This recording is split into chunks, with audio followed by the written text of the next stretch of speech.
নমস্কার বন্ধুরা, স্বপ্নের রান্নাঘরে আপনাদের সবাইকে স্বাগত জানিয়ে আজ আমি আবারও একটা নতুন রেসিপি নিয়ে চলে এসেছি। আজ আমি তৈরি করছি তালের নরম ফুলকো ফুলকো রুটি।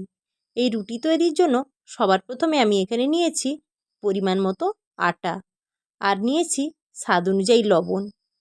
আগেই শুকনো দুটো উপকরণ খুব ভালো করে মেখে নিতে হবে। তারপর এতে অল্প অল্প পরিমাণ তালের কাদ মিশিয়ে পুরো ডোটা তৈরি করতে হবে। এর মধ্যে কিন্তু জল দেওয়া চলবে না। খুব সুন্দর করে পুরো ডোটাই তাল দিয়ে ঠিক এইভাবেই মেখে নেব। তালের রুটি তৈরি করার সময় খেয়াল রাখতে হবে ডোটা যেন খুব বেশি শক্তও হয়ে যায় না, আর খুব বেশি নরমও যেন না হয়। খুব ভালোভাবে এইভাবে কিছুক্ষণ আটাটাকে মেখে নিয়েছি।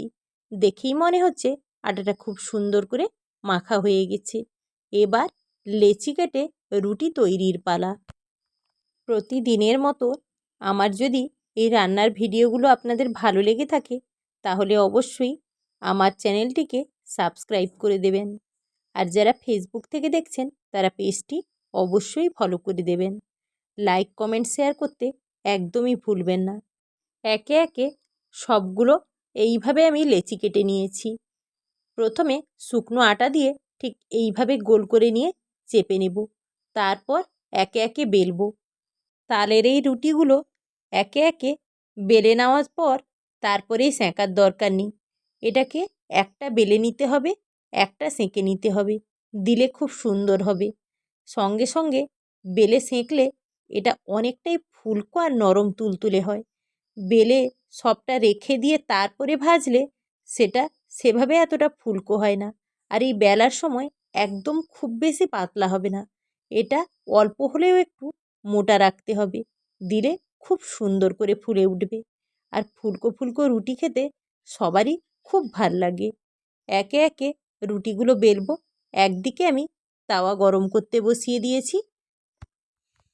তাওয়াটা গরম হয়ে গেলে রুটিটা যে দিলাম এপিঠ ওপিঠ ওলট পালট করে দিব।